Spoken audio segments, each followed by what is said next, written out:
নমস্কার বন্ধুরা, আমি আজকে নিয়ে এসেছি আপনাদের জন্য একটা নিরামিষ খুব সুন্দর রেসিপি নিয়ে। তো শুরু করা যাক। প্রথমেই কড়াটা ভালো করে গরম করে নেব। তারপর কড়াই দিয়ে দেবো তেল দিয়ে একটু কড়ার গায়ে তেলটা মাখিয়ে নিতে হবে। তেলটা গরম হয়ে গেলে তার মধ্যে দিয়ে দেবো একে একে সয়াবিনগুলো দিয়ে খুব হালকা হাতে ভালো করে একটু নেড়ে চেড়ে নিতে হবে। সয়াবিনগুলো বেশি কড়া করলে পুড়ে যেতে পারে, তাই হালকা আঁচে সয়াবিনগুলো ভালো করে নেড়েচেড়ে নিতে হবে। সয়াবিনগুলো ভাজা হয়ে গেলে তুলে নেব। তারপর কড়াই দিয়ে দেব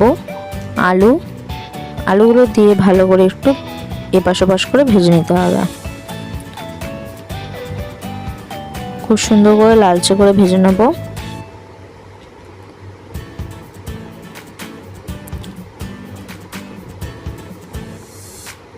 আলুগুলো প্রায় ভাজা ভাজা হয়ে গেলে তার মধ্যে একে একে দিয়ে দেবো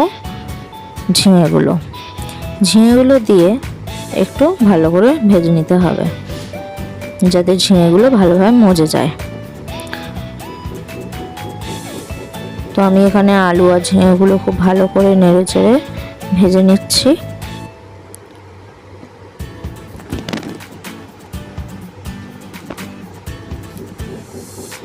আমার ঝিঙে আর আলু ভাজা হয়ে গেছে। এবার ঝিঙে আর আলুগুলো তুলে নেব। এবার কড়ায় আবারও কিছুটা পরিমাণ তেল দিলাম।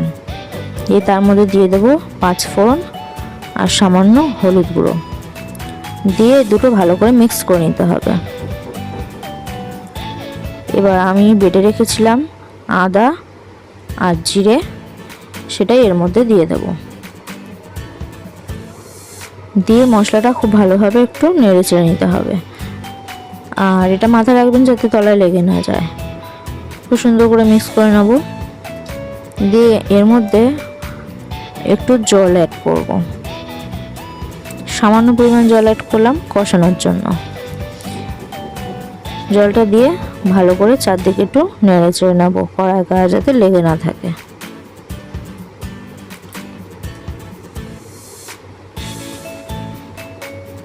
এবার এর মধ্যে দিয়ে দেবো একে একে নুন আর লঙ্কার গুঁড়ো। হলুদ যেহেতু দিয়েছি তাই আর হলুদ গুঁড়ো দিলাম না। দিয়ে এবার মশলাটা ভালোভাবে কষিয়ে নেব।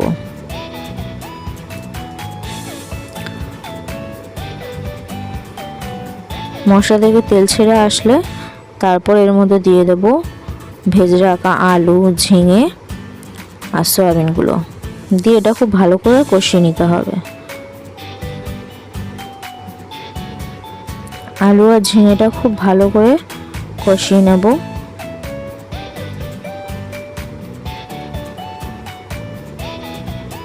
এপাশ ওপাশ করে ভালো করে নেড়ে চেড়ে কষিয়ে নিতে হবে।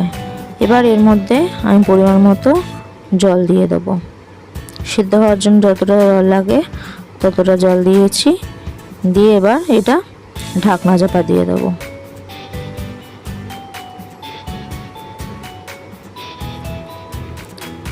এবার তরকারিটা ফুটে আসলে ওপর থেকে ছড়িয়ে দেবো আমার তৈরি করা স্পেশাল মশলা আর গরম মশলা দিয়ে এটা একটু নেড়ে চেড়ে নেব। আলুটা সিদ্ধ হয়েছে কিনা দেখতে হবে। দিয়ে এটা সামান্য পরিমাণ ফুটিয়ে নিয়ে নামিয়ে নেব। দেখুন কত সুন্দর হয়েছে, বেশি ঝোলও হয়নি, একদম গামাখা হয়েছে। আপনারাও নিরামিষ তরকারি হিসেবে এটা একদিন করে দেখবেন, কত সুন্দর লাগে। তো আজকের মতো আসি।